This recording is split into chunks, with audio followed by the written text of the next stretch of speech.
And you're based right here in the West Midlands. However, one of the biggest complaints that founders have in the West Midlands is the fact that there are not enough angel investors available. Is that true? What is your opinion? That is true, absolutely.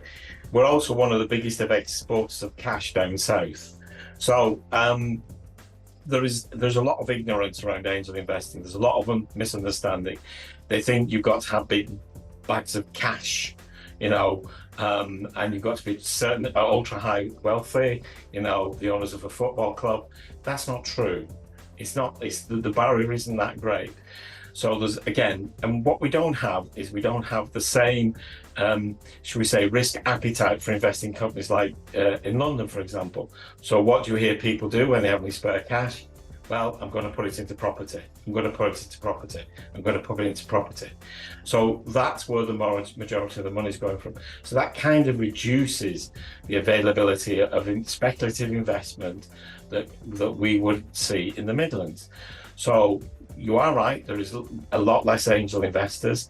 If you go down to London, well, it's obviously bigger, the competition is fiercer, and invariably a lot of those angel groups are actually people spending their bonuses.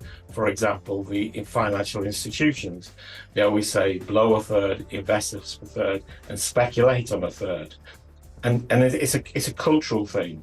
But what we have to do, or what we're trying to do, is educate the West Midlands population that there's more to angel investing than seeing some pale, stale male, which is what we don't want. We want reflective of our cultural society, involved investing and supporting companies. So ours is a call to action about supporting our local entrepreneurs.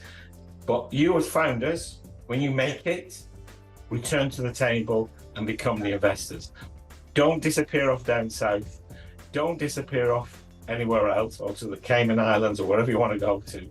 Return and create and help support the community, because that's the other problem. As companies move to get financing, we lose these entrepreneurs and we also lose them investing. And to think about it, so far, Gymshark is our only well-known unicorn. And why is that? Because businesses move away. We need you to stay here and help us build a community. And that is a very important point you're touching on. I've studied startup ecosystems across the world, and one of the hallmarks of thriving ecosystems are multiple generation of founders from that ecosystem that have exited in that ecosystem and reinvested into that ecosystem. So that is a very important piece.